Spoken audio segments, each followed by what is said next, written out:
For Dage miners, running has always been more than a passion. It's been a calling.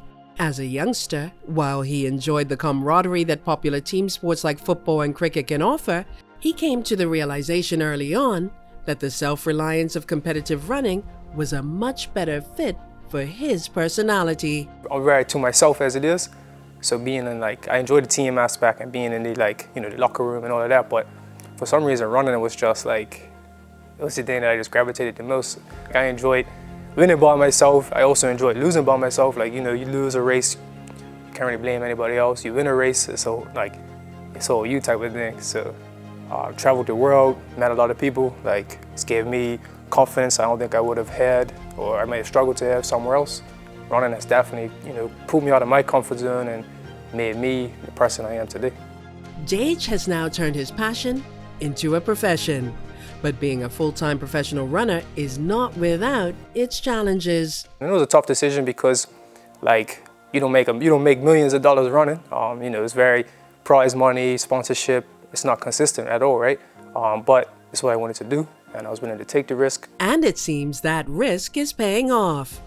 This year alone, the 27-year-old not only has won the Front Street Mile for the second time, but he has sprinted his way into the history books in a watershed moment considered by many to be a rite of passage in the sport. I think my biggest accomplishment so far today is early in this year when I ran the mile in 3 minutes and 59 seconds. That was something I've been working for probably since I was 17, 18. The 4 minute mile has been a big goal in middle distance running. No one in Bermuda had done it, so I felt I wanted to be the first person to do it. But other than that, I'd say winning Front Street Mile 2018 was a big accomplishment, but definitely the sub 4 minute mile early this year has been my biggest accomplishment. When it comes to the 1500 meter dash, a runner's positioning right from the start could make or break their race.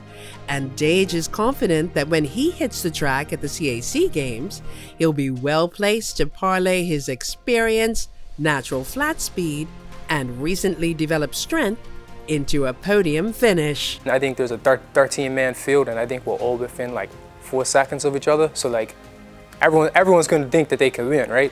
So it's going to be who can run the cleanest race, who can avoid excessive contact, running out in lane 2, lane 3, who can run the straightest. So I just have to make sure that I put myself in a position to do that. Right now, I believe I'm ranked 3rd, so I like my chances. I don't want to say that I'm gonna win, but that's the aim, is to go out there.